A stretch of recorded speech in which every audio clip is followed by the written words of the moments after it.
نحمده ونصلي على رسوله الكريم أما بعد فأعوذ بالله من الشيطان الرجيم بسم الله الرحمن الرحيم رب اشرح لي صدري ويسر لي أمري واحلل عقدة من لساني يفقهوا قولي اللهم فقهنا في الدين اللهم صل وسلم على نبينا محمد আজকে আমাদের সূরা আত-তাওবার আয়াত নাম্বার 79 থেকে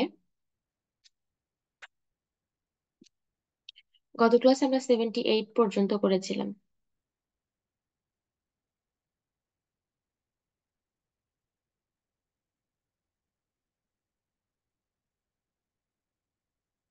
আমরা আয়াতের তেলাওয়াতটা দেখবো ইনশাআল্লাহ, তারপরে তার তাফসীরটা দেখবো।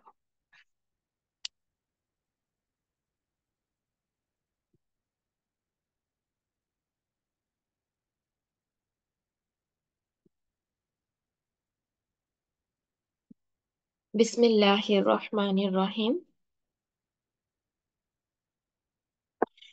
الذين يلمزون المطوعين من المؤمنين في الصدقات والذين لا يجدون إلا جهدهم فيسخرون منهم سخر الله منهم ولهم عذاب أليم।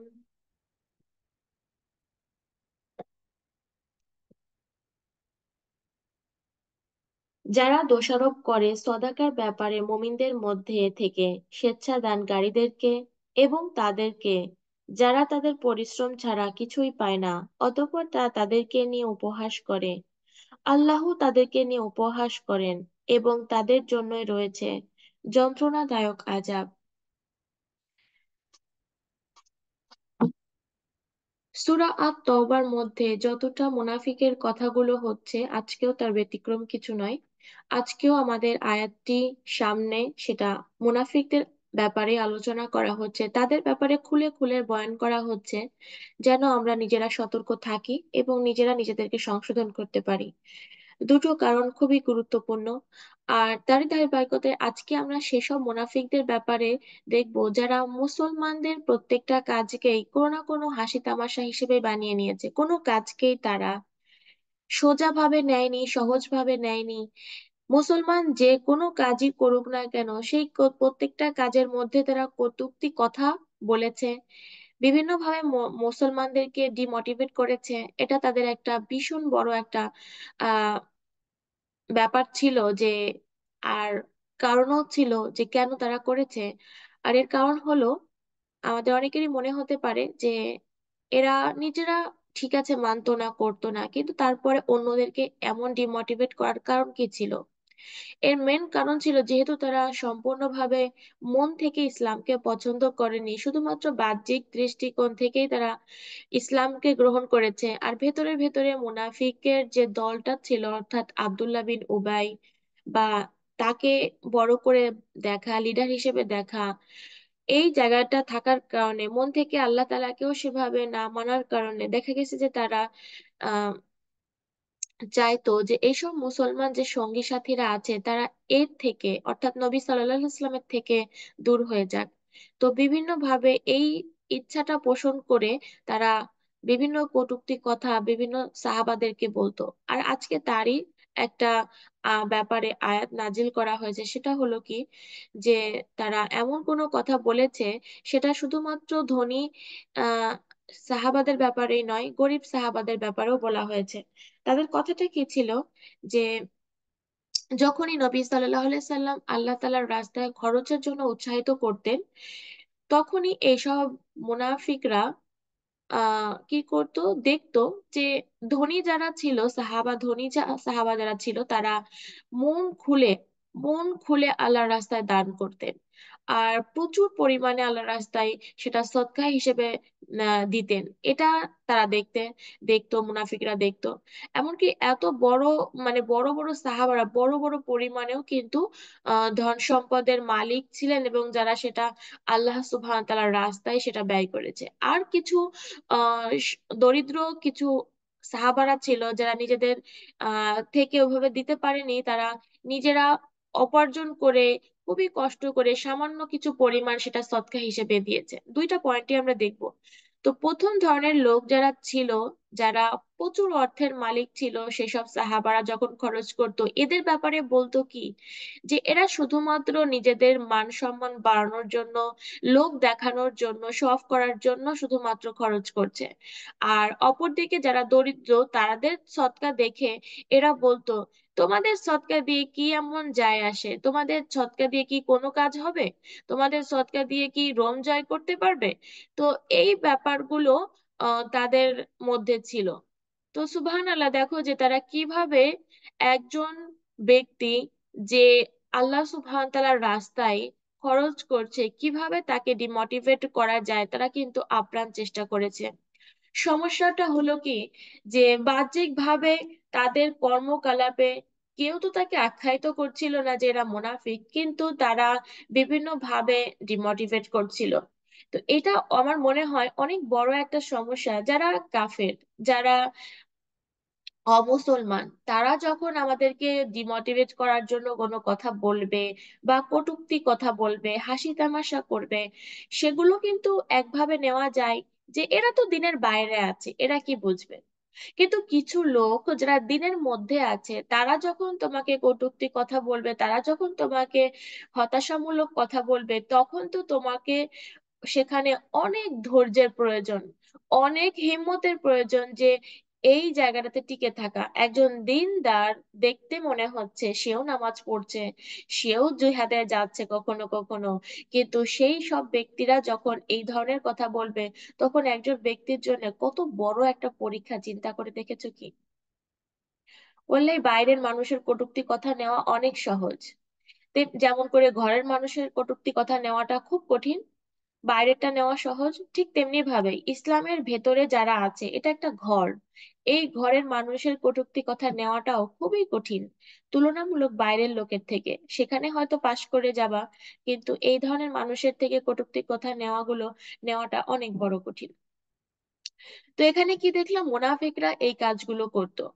আর আল্লাহ সুবহানাহু ওয়া তাআলা তাদের ব্যাপারে বলছেন, তাদের জন্যও রয়েছে একই রকম, যে সাখিরাল্লাহু মিনহুম, তাদেরকে নিয়েও আল্লাহ তাআলা আহ ওয়ালাহুম আযাবুন আলিম, যে তাদের উপরেও আল্লাহ তাআলা হাসি তামাশা করেছেন, উপহাস করেছেন, এবং তাদের জন্য রয়েছে যন্ত্রণাদায়ক আযাব।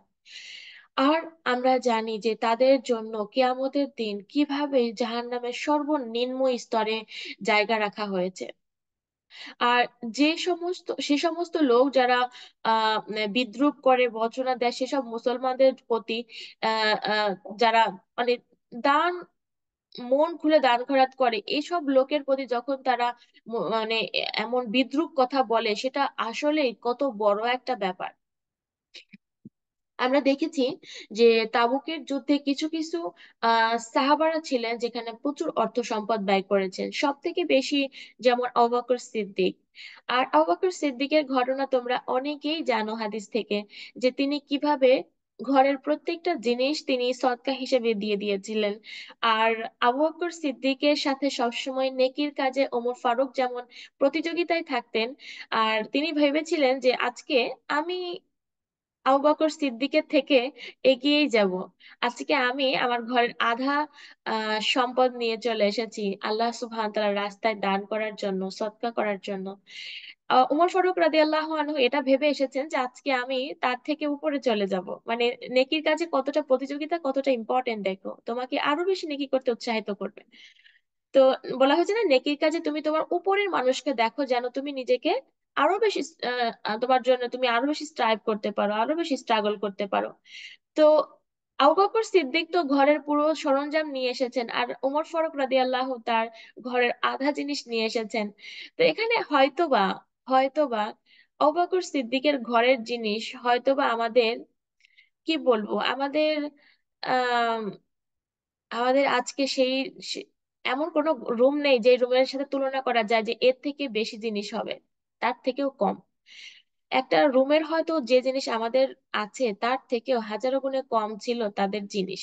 একটা তুলনা করে দেখো, হয়তো বা জাস্ট প্রয়োজনীয় যে জিনিসগুলো থাকার কথা সেগুলো। আর তিনি প্রত্যেকটা জিনিস আল্লাহর রাস্তায় নিয়ে এসেছেন।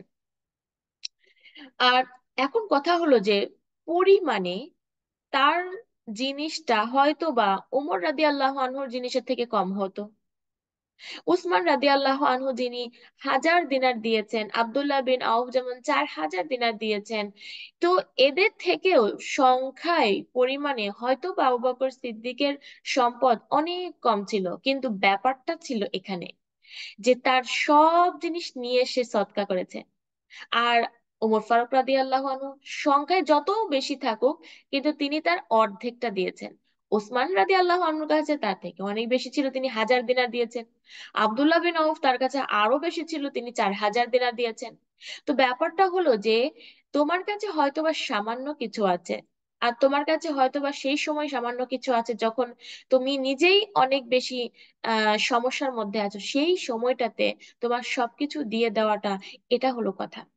আমরা সেই পয়েন্টের সেদিকে যাব না, তবে এটুকু চিন্তা করে দেখো যে পরিমাণটা বিষয় নয়, ব্যাপারটা হলো তোমার কাছে কতটুকু আছে আর তুমি কোন সময়ে দিয়েছো।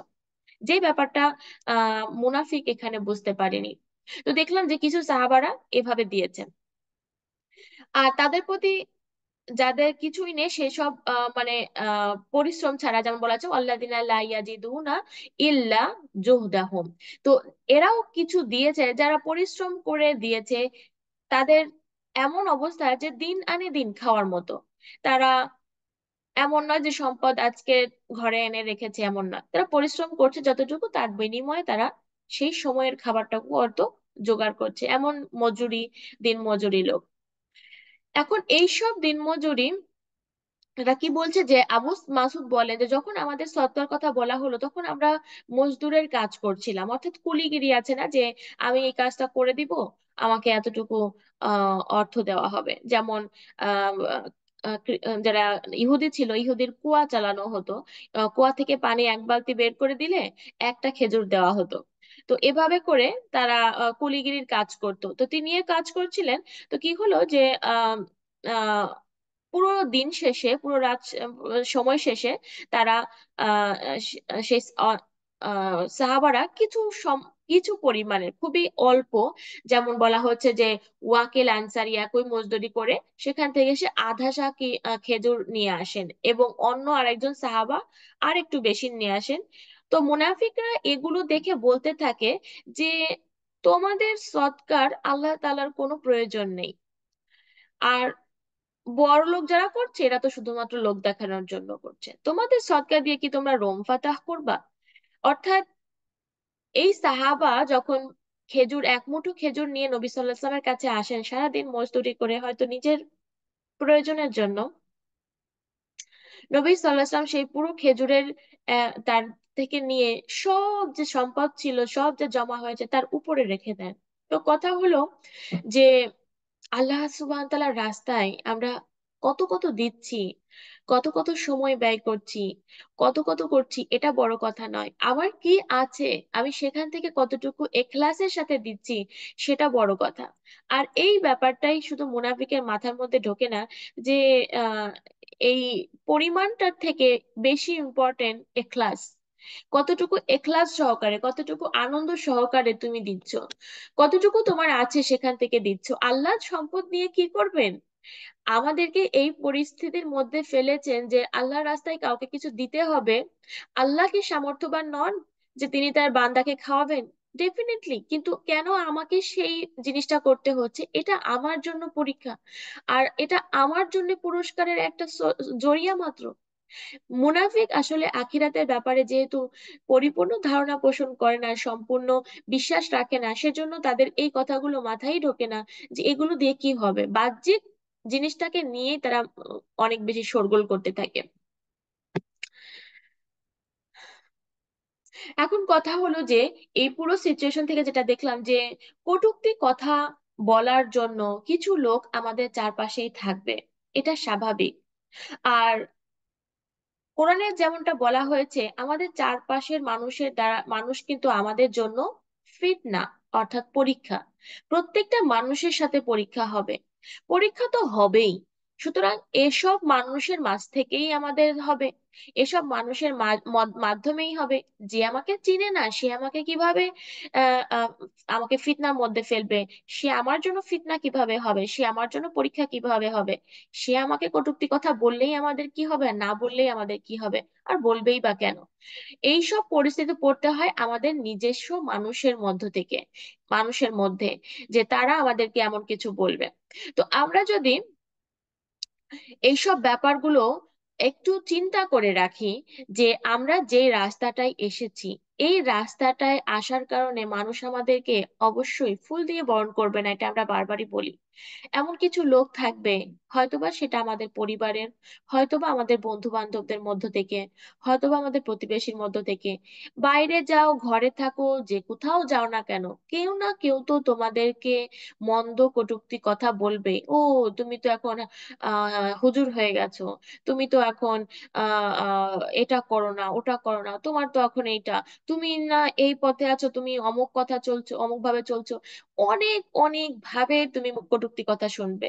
অথবা তুমি দেখবে যে তোমাকে ইগনোর করা হচ্ছে অনেক ভাবে। এখন কথা হলো যে এই জিনিসগুলো আমাদের জন্য একটা পরীক্ষা।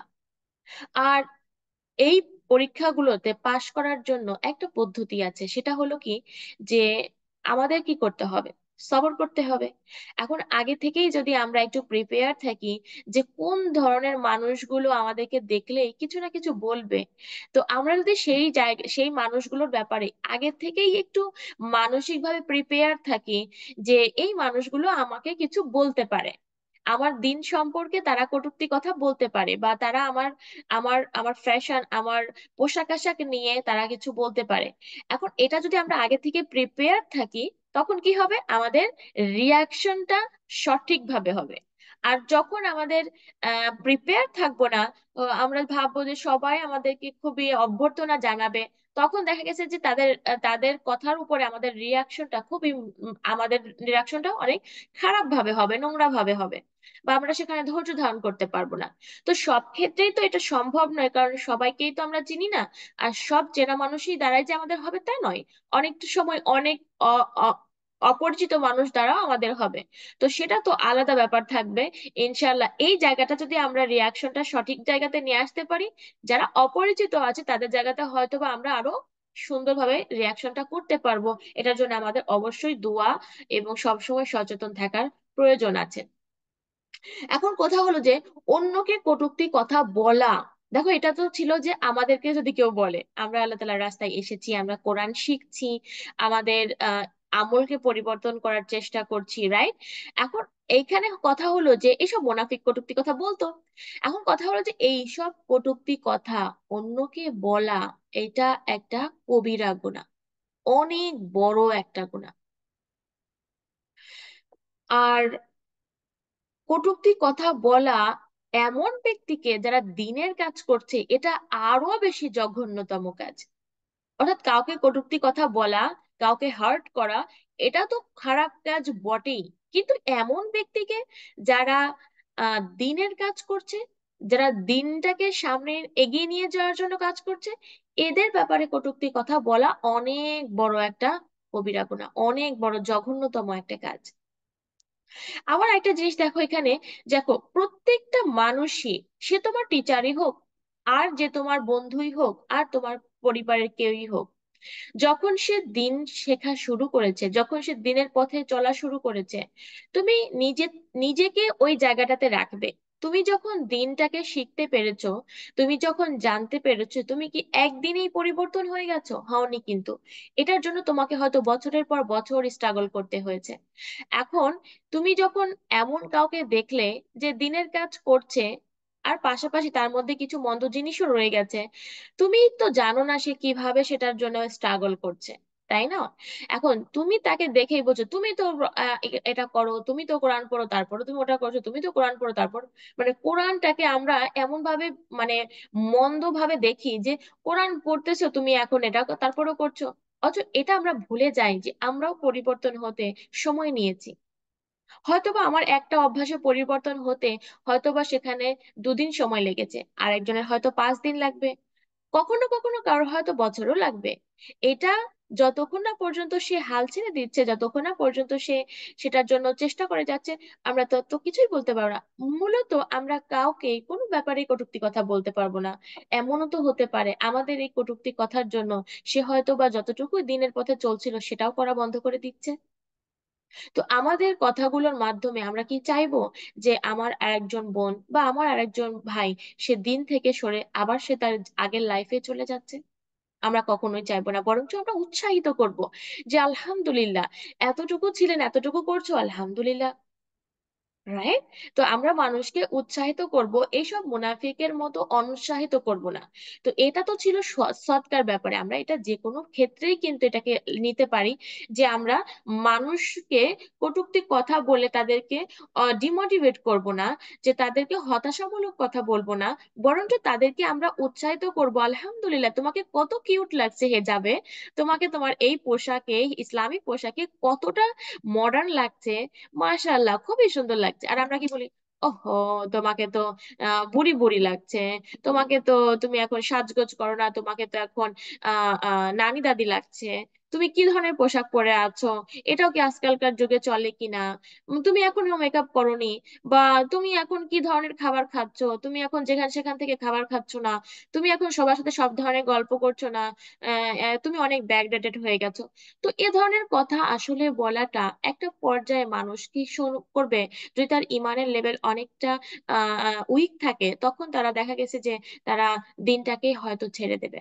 তো আমরা সেই পর্যায়ে ধৈর্য ধারণ করব, যখন আমাদেরকে কটূক্তি কথা বলে, পাশাপাশি যখন আমাদের সুযোগ আছে আমরা যেন মানুষকে উৎসাহীমূলক কথা বলি। আর অলওয়েজ, অলওয়েজ একটা কথা মনে রাখবা, আমরা আমাদের শুরুটা সম্পর্কে যেন ভুলে না যাই। আমরা সবাই জন্ম থেকে এই পথে শুরু করে আসিনি, আর আমরা কেউই একদিনে পরিবর্তন হয়ে যায়নি। আমাদের পরিবর্তন হতেও অনেকটা সময় লেগে গেছে। তো সেই কথাটা যদি আমরা মাথায় রাখি, তাহলে অন্যদের ব্যাপারে কটূক্তি কথা বলার আগে হয়তোবা আমরা 10 বার চিন্তা করব।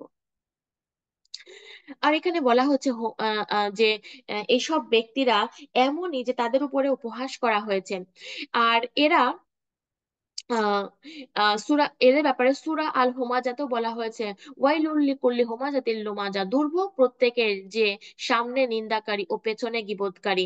তো এই ধরনের ব্যক্তিদের ব্যাপারেও আল্লাহ, আমি এই সূরা হুমাজা যখন পড়ছিলাম, এমনকি এই এই লাস্টের কয়েকটা সূরা, তুমি চিন্তা করবে না, কখনো গড় করে পড়ে দেখো সেই সূরাগুলো, যে কোন কোন ক্যারেক্টারের কথা সেখানে বলা হয়েছে। এটা খুবই আমার একটা মনে লেগেছে ব্যাপারটা, যে পুরো কোরআনে তো অনেক কথাই বলা হয়েছে, কিন্তু এন্ড অফ দা কোরআনের মধ্যে কি কি টপিকস এর উপরে বলা হয়েছে, ছোট ছোট সূরা, ছোট ছোট এক একটা মেসেজ আমাদের জন্য। তো সেই মধ্যে একটা সূরা যে হুমাজা, খুবই ছোট্ট একটা সূরা, তার মধ্যে বলা হচ্ছে দুর্ভোগ প্রত্যেকের যে সামনে নিন্দাকারী ও পেছনে গীবতকারী। তো সামনে নিন্দাকারী অনেকেই তুমি দেখবে যে বলবে যে আমি তো ভেতরেও যা ভাই, আমি সামনেও তা, আমি কোনো কিছু লুকাতে পারি না, আমি সবকিছু বলে দেই। তার মানে কি আমরা যা মন চেয়ে যাই আমাদের তাই বলে দেব? আমাদের কথার দ্বারা কেউ হার্ট হয়ে যাচ্ছে সেগুলোও আমরা বলে দেব? এদিকে কি আমাদের আদৌ লক্ষ্য করা উচিত নয়? সামনে আমরা এমন কটূক্তি কথা বলে ফেলতেছি, পেছনে আমরা গীবত করছি। তো দুটো কাজেই যারা করবে তাদের জন্য দুর্ভোগ, তাদের জন্য মানে ক্ষতি আর ক্ষতি, ক্ষতি আর ক্ষতি। আমরা সামনেও কারোর নিন্দা করব না, আমরা পেছনেও কারোর নিন্দা করব না। হ্যাঁ, যদি আমরা কারোর মধ্যে কিছু দেখি, আমরা খুব সিনসিয়ারলি মহব্বতের সাথে এমন ভাবে কথাটা বলবো যেন সে কথাটা তার কষ্ট না লাগে, হার্ট না লাগে, স্বাভাবিক তার ভালো লাগে, সেভাবে আমরা কথাটাকে প্রকাশ করব। একজন একটা মন্দ কাজ করছে, কিন্তু সেই মন্দ কাজটা বারণ করানোর জন্য আমাদের অনেক ভালো ভালো তরিকা আছে। আমরা আমাদের সন্তানের সাথে কি রকম তরিকা ব্যবহার করি, একই রকম তরিকা আমাদের এদের সাথেও করতে হবে। রাইট?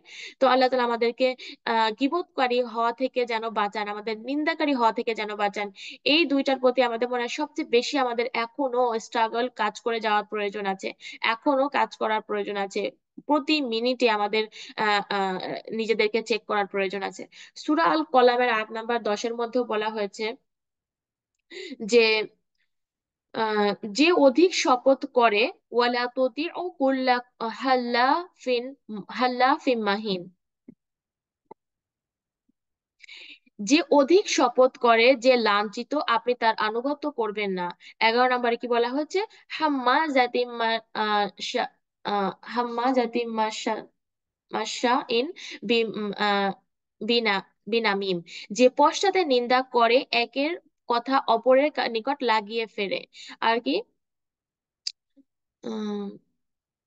মান্না ইল্লিল খয়রি মুতাদিন আসিম, যে ভালো কাজে বাধা দেয়, সে সীমা লঙ্ঘন করে পাপিষ্ঠ। অর্থাৎ নবী সাল্লাল্লাহু আলাইহি সাল্লাম এবং তার সাথে প্রত্যেকটা মুসলিমদেরকে বলা হচ্ছে যে আপনি এদেরকে অনুগত করবেন না যারা অধিক শপথ করে। আমরা কি দেখে এসেছি সূরা তওবাতে, যে প্রচুর পরিমাণে মানে শপথ করা, অর্থাৎ কসম খাওয়া, এটা মুনাফিকের একটা আলামত। আর এরা কি, যে নিজেদেরকে সত্য প্রমাণ করতে চায়। এখন দ্বিতীয় হলো কি, যে যে পশ্চাতে নিন্দা করে বেড়ায়, যে তার পেছনে নিন্দা করে বেড়াচ্ছে। এখন দেখো, যে এই পয়েন্টটা আমি আরেকটু তোমাদের জন্য হাইলাইট করতে চাচ্ছি, যে আমাদের, শুধুমাত্র তোমাদের জন্য, আমাদের প্রত্যেকের জন্য, এমন কোনো কথা, যে কথাটা তার ব্যাপারে নেগেটিভ একটা প্রভাব ফেলবে মানুষের মধ্যে, সেই কথাগুলো আমরা কারোর কাছেই প্রকাশ করব না। আল্লাহ তাআলা কি বলেছেন? তুমি কি চাও না তোমার একটা মন্দ কথা কিয়ামতের দিন আল্লাহ তাআলা লুকিয়ে ফেলুক, হাইড করে দিক? অবশ্যই আমরা চাই। তাহলে আমরা এই জায়গাটাতে অন্যের মন্দ কথাগুলো আল্লাহ কোনো মতেই পছন্দ করেন না যে আমরা প্রচার করে বেড়াই, সেটা যেভাবেই হোক না কেন। আমরা নামটাকে গোপন রেখে, যদি আমাদের কোনো শিক্ষণীয় করার বিষয় থাকে, সেটা আমরা নাম না নিয়ে শুধুমাত্র শিক্ষণীয় সেই সব কারণে যদি বলার হয়ে থাকে, এক্সাম্পল দেওয়ার জন্য, তাহলে সেটা আলাদা কথা। কিন্তু নিন্দা করে বেড়ানো, এরপরে ভালো কাজে বাধা দেওয়া, সেসব সীমা লঙ্ঘন লোক আসলে তারা পাপিষ্ঠ। এদের জন্য আসলে আল্লাহ তাআলা নিজেও লানত করেছেন। আর আহ, এরা এরা আসলে কোনো যোগ্যই নয়। তো নবী সাল্লাল্লাহু আলাইহি সাল্লাম বলেন যে সেসব মুমিন ব্যক্তিরা, যারা মুমিন, তারা কখনো লানতকারী নয়, তারা অকেজো কথা বলার মানুষ নয়, তারা আহ মন্দ ভাষা ব্যবহার করার মতো মানুষ নয়। অর্থাৎ যারা মুমিন, তাদের ক্রাইটেরিয়ান হলো তারা কথায় কথায় লানত করে না। আল্লাহ তোমার উপরে গজব নিয়ে আসুক, আল্লাহ তোমার উপরে এটা করে দিক, ওটা করে দিক, আল্লাহ, এরা লানত করে না। এরা অকেজো কথা বলে না। এটা আমাদের আসলে আসলে আরো বেশি অনেক সচেতন থাকার ব্যাপার, যে আমরা আমাদের মুখ থেকে এমন হাজারো গল্প করে বসে থাকি যেগুলো কোনো কাজেরই নয়, যেগুলো একেবারেই অকেজো। তো এইসব কাজগুলো মুমিন ব্যক্তি খুব একটা করে না। অকেজো, অযথা কথা বলেই যাওয়া, বলেই যাওয়া, এগুলো তারা করে না। মন্দ ভাষা ব্যবহার করা তো প্রশ্নই আসে না, মন্দ ভাষা, গালিগালাজ করা। তো নবী সাল্লাল্লাহু আলাইহি ওয়াসাল্লামের এই কথাটা থেকে দেখতে পাই এই তিনটা কাজ একজন মুমিন ব্যক্তি করতে পারে না। তো ইনশাআল্লাহ আমরা আমাদের কথার মধ্যে অবশ্যই খেয়াল রাখবো, আমরা লানত তো করছি না, আমরা অযথা কথা বলেই তো যাচ্ছি না। আইদার আমরা ভালো কথা বলবো, না হলে আমরা কি, চুপ থাকবো। এটা হলো বেস্ট একটা অপশন। হয়তো এমন কথা বের করো যে কথা তোমাকে, তোমার জন্য উত্তম, হয়তোবা তুমি কাউকে অ্যাডভাইস করছো, ভালো কথা বলছো, আর না হয় চুপ থাকো। কারণ যত বেশি কথা বলবো, আমাদের মধ্যে সম্ভাবনা থাকবে মন্দ কথা চলে আসার, গীবত চলে আসার, পরনিন্দা চলে আসার। এই জন্য আমাদের কম কথা বলাটাই সবচেয়ে বেশি আহ উত্তম। নবী সাল্লাল্লাহু আলাইহি সাল্লাম বলেন, আদম সন্তানের অধিকাংশ গুনাহ তার জবানের কারণেই হয়ে থাকে। অর্থাৎ আমরা যত গুনাহ করে থাকি, এর অধিকাংশ গুনাহ হয়ে থাকে আমাদের জবানের মাধ্যমে। এজন্য অতিরিক্ত কথা না বলাটাই খুবই ভালো, যতটা সম্ভব চুপ থাকাটা ভালো। এখন অনেকে মনে করবে, ভাই আমি কারোর সাথে মিশবই না, আমি কারোর সাথে যাবই না, আমি ঘরের মধ্যেই থাকবো।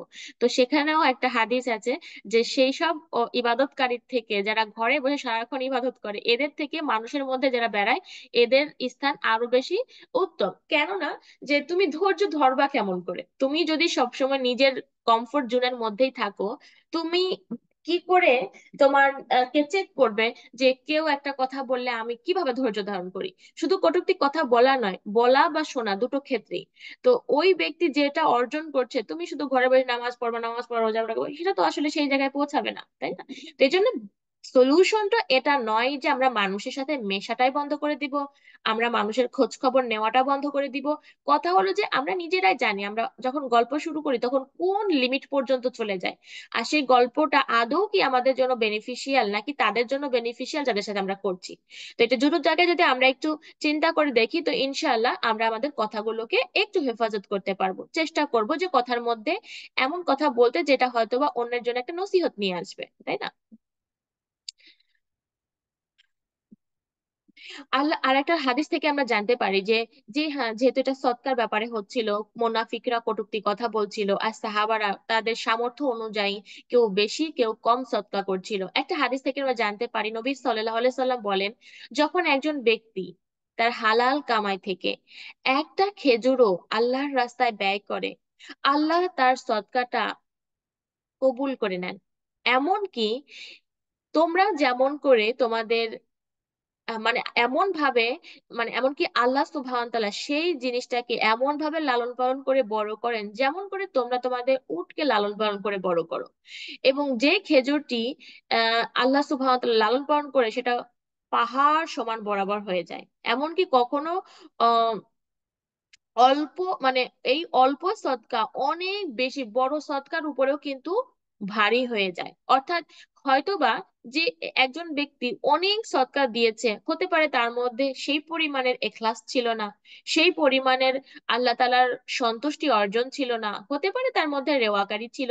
তো অনেক বেশি সম্পদ দান করে দেওয়া যার মধ্যে এখলাস না থাকা, আর অল্প সম্পদ ব্যয় করা যার মধ্যে এখলাস থাকা, আল্লাহ সেটাকে বড় করে দেখাবেন কিয়ামতের দিন। মানুষ এক একটা সদকাকে পাহাড় সমান বরাবর করে দেখবে। তো এটা কেন? তার এখলাস। ব্যাপারটা হলো যে আমরা যেমনটা কোরবানি আসছে, কোরবানি দিব। এখন ব্যাপারটা হলো এটা নয় যে কত বড় কোরবানি আমরা দিচ্ছি, কত কতগুলো খাসি গরু এগুলো আমরা কোরবানি করছি। ব্যাপারটা হলো তুমি তোমার সামর্থ্য অনুযায়ী কতটুকু তুমি আল্লাহ তাআলার সন্তুষ্টি অর্জনের জন্য দিচ্ছ, কতটুকু তুমি তোমার নিয়তকে খালিস করে দিচ্ছ, এখলাসের সাথে দিচ্ছ। ব্যাপারটা হলো এটা। বলা হয়েছে না যে তোমাদের রক্ত তোমাদের মাংস কিছুই তো আমার কাছে পৌঁছায় না, আমার কাছে পৌঁছায় তো শুধুমাত্র তোমাদের তাকওয়া, এই কুরবানির ব্যাপারে। তো আল্লাহ তাআলার কাছে শুধুমাত্র আমাদের ইন্টেনশনটাই পৌঁছায়, যে আমরা এটা কতটা এখলাসের সাথে করেছি, পিওর নিয়তের সাথে করেছি। আর একটা জিনিস আমরা এখানে দেখি লাস্টের পয়েন্ট, তারপর আমরা আয়াত নাম্বার 80-তে যাব। যে কিয়ামতের দিন আমরা দেখলাম যে এইসব মুমিনরা কতটা আনসিকিউরিটির মধ্যে ছিল, যে এইসব মুনাফিকরা তাদেরকে কখনো কখনো এটা বলে দিচ্ছে, কখনো ওটা বলে দিচ্ছে তাদের কর্মকাণ্ডের কারণে। আর এটা অনেক হতাশামূলক একটা কথা। আর যদিও বললাম যে পয়েন্টটা যে এমন লোক বলছে যারাও নিজেরা নামাজ পড়ছে, এমন লোক বলছে যারা নিজেরাও দিনের পথে বাহ্যিক ভাবে রয়েছে। এখন কথা হলো যে এইসব লোক মানে যখন জান্নাতে প্রবেশ করবে, তখন তারা বলবে যে আমরা আমাদের পরিবারের মধ্যে অনেক ভয়ের সাথে ছিলাম। অর্থাৎ আমরা আমাদের পরিবারের সাথে কথা বলার সময়ও আমাদের জবানের হেফাজত করেছিলাম। আমরা এমন কথা বলিনি, বলতে ইচ্ছা করলেও আমরা ভয়ে ছিলাম, না জানি আমাদের এটার জন্য জবাবদিহি করতে হয়। আমি আমার হাজবেন্ডকে এমন কটূক্তি কথা বলবো, আল্লাহ না জানে আমার এটার জন্য জবাবদিহি করেন। আমি আমার সন্তানকে এমন বলবো, মানে আমার পরিবারে আমার শ্বশুর শাশুড়ি হোক, আমার প্রতিবেশী হোক, বা আমার মানে আমার পরিবারের মধ্যেই আমরা ভয়ের সাথে ছিলাম। মানে সেখানেও আমরা সবসময় আমাদের জবানের হেফাজত করার চেষ্টা করেছি। সেখানেও আমরা ভয়ের সাথে ছিলাম যে আমাদের কোনো কাজে আমাদের জবাবদিহি করতে না হয়। তো এই ধরনের লোক যখন জান্নাতে প্রবেশ করবে, আর অপরদিকে মুনাফিকরা কি থাকে, তারা তাদের পরিবারের মধ্যে ফিরে যায় আনন্দ সহকারে। তার মানে তারা বাইরে আরো যা কিছু দেখে তারপরে বাসায় এসে তাদের মজলিস বসে, যে তোমরা দেখেছো, তোমরা দেখেছো আমরা এটা করেছি ওটা করেছি। তো সুবহান আল্লাহ, একজন মুমিন আর একজন মুনাফিকের আচরণ, ইবাদত, এখলাক কতটা পার্থক্য। তো ইনশাআল্লাহ আমরা সবাই একজন মুমিন ব্যক্তিতে পরিণত হওয়ার চেষ্টা করব। আমরা পরবর্তী আয়াতে যাব, কিন্তু আমাদের এখানে টাইম শেষ। আমরা দোয়াটা পড়ে নেক্সট এসে যাই। সুবহানাকা আল্লাহুম্মা বিহামদিক আশহাদু আল্লা ইলাহা ইল্লা আনতা আস্তাগফিরুকা ওয়া আতুবু ইলাইক। আসসালামু আলাইকুম ওয়া রাহমাতুল্লাহি ওয়া বারাকাতুহু।